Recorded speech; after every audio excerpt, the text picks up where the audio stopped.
morning. I'm Stephanie from Mastering the Domestic, and this is a channel where you can find everything you can think of related to the domestic, recipes and home improvement projects and things about parenting and marriage and gardening and all that jazz. So if that is right up your alley, just click below the video to subscribe to our channel. And today we are going to be talking about a very easy, fun, fast recipe that I discovered a few weeks back.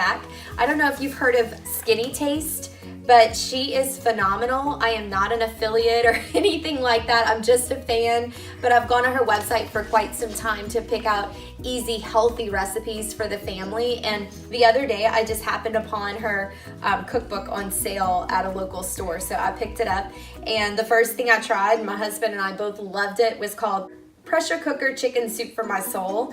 And I am just recovering from the flu. I'm almost 100%, and now my son has the flu, so I've been taking care of him, and I just thought that it'd be a really good night to do a chicken soup recipe. So that's what we'll be doing today. And I definitely modify things a little bit for our family, and I don't do much measuring, so I will tell you exactly what she says to do along the way, and I'll show you what I'm doing as well. But the first thing we're gonna have to do is thaw some chicken. So join me, I'm gonna show you exactly how it's done. If you haven't tried her recipes, this is her book, and she has a website. It's called SkinnyTaste.com. So, all right, let's get started. As you can see, I have a bunch of drumsticks that are still semi-frozen. I had them in their packaging just upside down in warm water for probably 45 minutes while I got dressed. But the first thing I want to do before I even start the recipe is to get the chicken cooked enough to where I can debone it, take the bones out, and then we'll do the recipe. So that's what I'm doing right now. So all I'm doing is sort of breaking them up. They're still pretty frozen. And as you can see, I have in my pressure cooker pot, I have the steamer rack in there, and I'm gonna pour a cup of water at the bottom. And then I am going to just lay the pieces of chicken in there. I am going to season them a little bit as I go. I'm gonna re-season later too, but I am gonna season as I go with just a little bit of salt and cumin. So I'll get that now. Any kind of salt is fine, but salt and ground cumin, because this recipe calls for cumin with it as well, and I'm telling you, it makes such a big difference. So I go sort of light on the salt, not too much. I'm gonna re-season later. And just a little bit of cumin. And I'll go ahead and do that.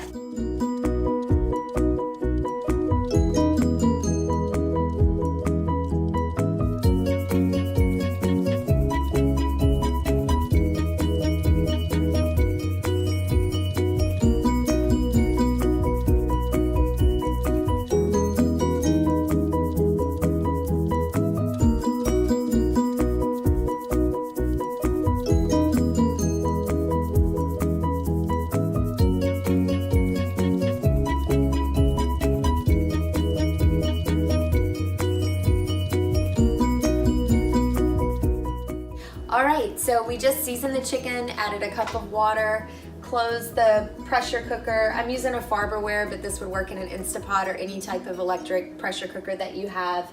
And I didn't even take the skin off. Like, I'm gonna deal with all of that as soon as the chicken is cooked. So what I'm gonna do is go to the menu to the meat setting, which on this brand is number 5. And it automatically sets it for 30 minutes, but I'm gonna increase it to 40 since my chicken is still pretty frozen. And we will come back when that is over and debone the chicken, and from there we'll put the recipe together. All right, see you then. Back. So we are done, the chicken's cooked, so it's time to debone it and get it ready for the soup. So that's what I'm doing now.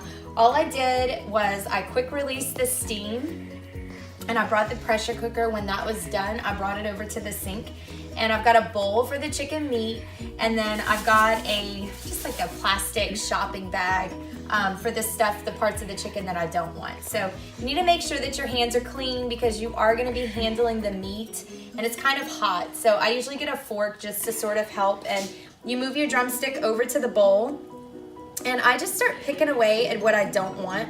Like, I don't like to put these fatty skins in the soup. It's just gross. So I throw that away. And then as you peel through the chicken, you want to really pay attention. There's certain parts that are just tough and real, like this ligament here, I throw that away. Any of the sections where it starts to get like black toward the center of the bone, I start looking for the long skinny bone that's usually in the middle. It looks like this. So it's just this little skinny chicken. I throw that away. And then I look at what I have left, and look, there's this big like part of the cartilage and bone. I get rid of all of that, and I just sort of shred the meat. I mean, I guess you could just cook the soup with the bone in, but whenever you're cooking with a pressure cooker, it cooks it down so much, those bones will just separate from the chicken and they'll just be floating in your soup. So then you have to eat it really carefully, and you're picking out chicken bones out of your meal, and ain't nobody got time for that. So I just take the extra minute or two and debone it before I put the soup together. So I'm gonna go ahead and do that now. It's pretty easy, it's just a little yucky.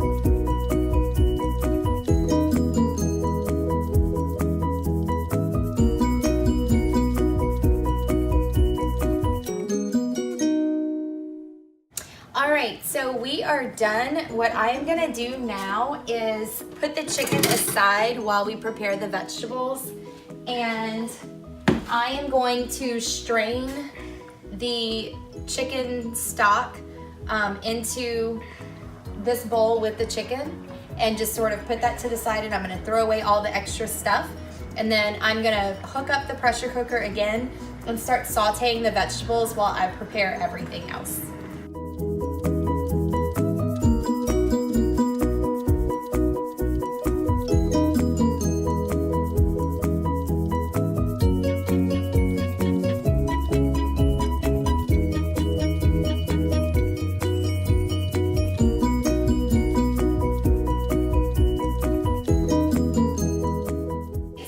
I am going to throw away all that nasty chicken stuff that we're not using, and I'm gonna leave my chicken right here in the bowl. It is minding its own business and it's out of the way, so I'm gonna leave it in here, and then I'm gonna start preparing the vegetables. I'll show you in just a second what all we're putting into the soup. All right, so chicken is deboned, it's sitting in the broth. All the yucky parts of the chicken are in the trash. So I just have my empty pressure cooker here, and I am about to start sauteing some vegetables. So the recipe calls for a bell pepper, some green onions, some garlic, some cilantro. I think they want 1/3 cup. I grow cilantro, so I just harvested a few, leaves and stems are good. And then I'm adding some extra vegetables to saute also. Like we're South Louisiana, so we like a lot of flavor. So I did some extra garlic cloves. I think they called for 4. I'm doing like 6 to 8. I'm almost doubling the recipe in general anyway. I'm gonna put about half of this onion in there also, and a few stalks of celery. And then once I saute it with some olive oil, then I'll add the garlic for like the last minute. I'll probably saute it for 5 minutes just while I'm chopping everything. And then I'll add the garlic for the last minute because garlic can burn really easily, so I don't wanna cook it for too long. And then once I do that, I'm gonna add the tomato. So I only had one tomato on hand, so I'm gonna do a can of diced and then 1 Roma tomato. And then from there, we'll add some potatoes, some corn, the chicken, the broth, some bay leaves, and also some chicken bouillon cubes. The only other seasonings I'm gonna add are salt, pepper, and ground cumin. So, I mean, that's really it. It's so easy. It's so delicious. So that's what I'm gonna do. I'm gonna start sauteing everything right now.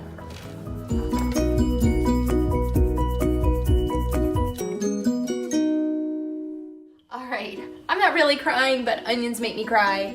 I am gonna start with those first. So I'm just pouring a little bit. The recipe calls for 1 teaspoon. I'm just gonna do like this.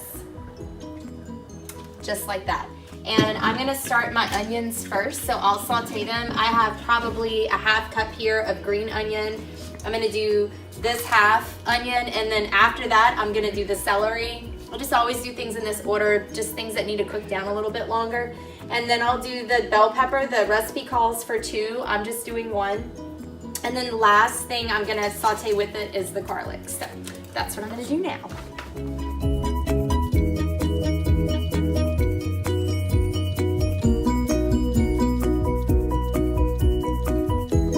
The onions are browning right now, coming along nicely. On my pressure cooker, it's number 9 is the brown sear setting, so that's what I do this on. And I just want to show you the celery. I slice it really thin. That way it's just easy to cook down, and it won't freak out my family who may not like the texture if I had it any bigger than that. So I just slice it as thin as I can. And look, I don't use any fancy knives or anything. I doubt this is even the right kind of knife, but this is what I use, and it does just fine.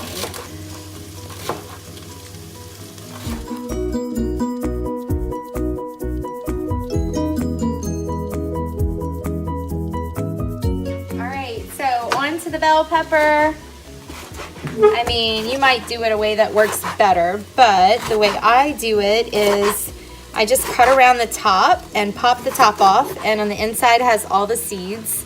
And then I just take it to the sink and rinse it out. So there's still like 1 or 2 left in here. So I'll just put those on the side. And then I slice them, and then I chop them. So that is when they're sliced. And then I just get them all together and chop them like that. Nothing fancy, guys. Nothing fancy. Not for me, at least. All right, so I just added the bell pepper, and it is looking delicious. And I am about to start on the garlic, but I would like to introduce you to our video editor. His name is Eli, and he is my youngest son. How's it going, Eli? Good. Good. All right, so we're going to start. I also record your videos. So. He does. He records and he edits. He does a great job. All right, so let's do the garlic. Okay, so how do you do garlic? This is how I do garlic. So I just get the clove out like this, put a knife on top of it, kind of slam down to just break the shell. I do that with all of them. And you'll kind of hear and feel a pop. Then once you do that, it peels so easily. Look at that. Isn't that awesome? Yeah, so I just peel them, and I chop off the little end, and then I put them in a garlic press like this. Actually, this one's so big, I'm gonna cut it in half and do it that way. And then you just press it over the pot. Be careful, it splashes. And then I just get a spoon and scrape the bottom. And then what's left inside is just the peeling. So sort of put it on the side and do it all again.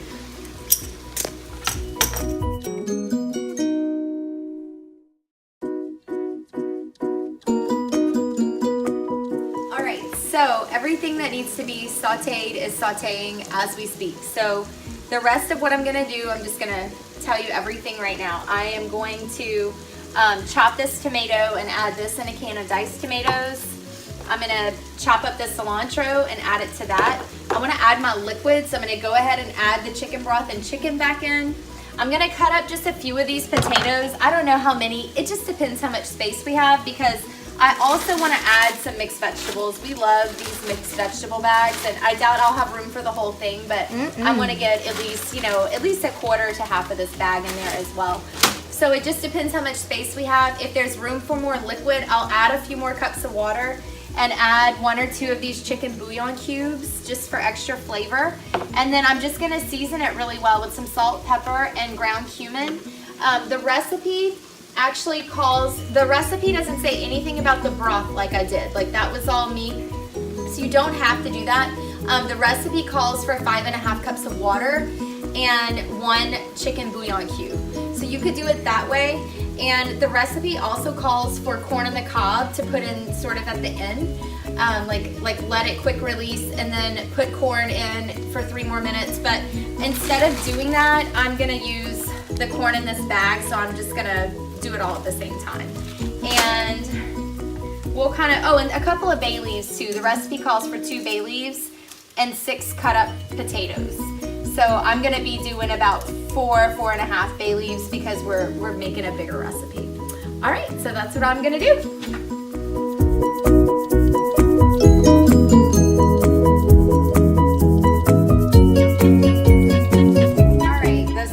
And the chicken and broth are in. There's still plenty of room in the pot. I am gonna probably do maybe 4 potatoes and probably half that bag of vegetable mix, and then I'm just gonna fill it up with water to as high as it'll let me in my pressure cooker toward the top, which I'm estimating will be about 3 cups of liquid. And I added the bay leaves already. I'm gonna add 2 chicken bouillon cubes, and we're gonna have enough.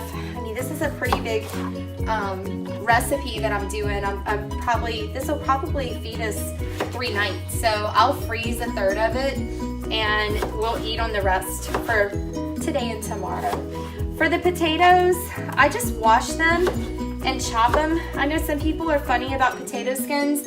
If you want to peel your potatoes, but we don't peel the potatoes in this house, and we like them just like that. It is fine. So I just cut them in half, and then I slice that one in half, and I do about 1/3 from there. And if I had larger potatoes, I would probably do them 1/4. So just so you've got these little, chunky sizes. So, and I'm gonna, as soon as I put these potatoes in, I'm gonna season the potatoes really well. And then we will add the vegetables, season some more, add the water, add the chicken bouillon cubes, and I'm just gonna follow the directions on here. She says to cook on high pressure for 25 minutes. So I will turn it to the soup setting and time it to 25 minutes. And then as far as the steam, she says quick release the steam. So as soon as it beeps, I like to do my steam with a towel over it, so I'll put a towel on top and turn the knob and let the steam quick release, and you guys, it'll be ready to eat. So it's that simple.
We have the finished product. It looks amazing.